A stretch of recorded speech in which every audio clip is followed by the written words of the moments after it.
Good afternoon बंधुरा आज के आपनादेर सामने निये एसेछि एकटा रेसिपि माने जिओल माछेर रेसिपि। आल्टिमेटली सूराटे एत सुंदर जिओल माछ पाबो भाबते पारिनि।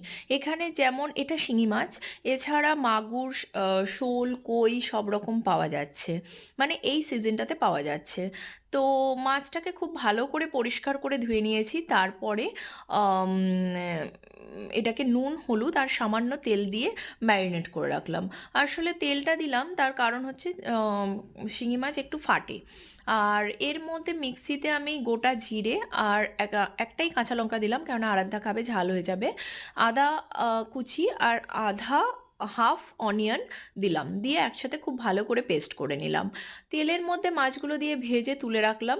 এরপর ওই তেলেতেই আবার একটু সামান্য জিরে ফোড়ন দিয়ে আলুটা হালকা ভাজা ভাজা হলে টমেটো দিয়ে একসাথে হালকা কষে নিলাম। তারপর বাকি যে মশলাটা আমি পেস্ট করে রেখেছিলাম সেটা দিয়ে একসাথে কষাতে থাকলাম। আর বাকি রেগুলার মশলাগুলোও দিয়ে দিলাম, হলুদ গুঁড়ো, লঙ্কা গুঁড়ো মানে কাশ্মীরি লঙ্কা গুঁড়ো আর ধনে গুঁড়ো। আর এরপর একটু জল দিয়ে দিয়ে হালকাভাবে কষালে তেল ছেড়ে আসবে। আর বেশি তেল ইউজ করিনি, কেননা এটা বাচ্চাদের জন্য জিওল মাছের পাতলা ঝোল খুব ভালো। তো সেইটাই করার চেষ্টা করেছি। এর মধ্যে পেঁপেও দেওয়া যায়, কাঁচা পেঁপে, কিন্তু আমার কাছে ছিল না, তাই আলু দিয়েই করলাম। আর জলটা দিয়ে এবার ঝোলটা বানিয়ে নিচ্ছি। পরিমাণ মতো নুন দিয়ে দিলাম, এবার মাছগুলো ছেড়ে দিচ্ছি।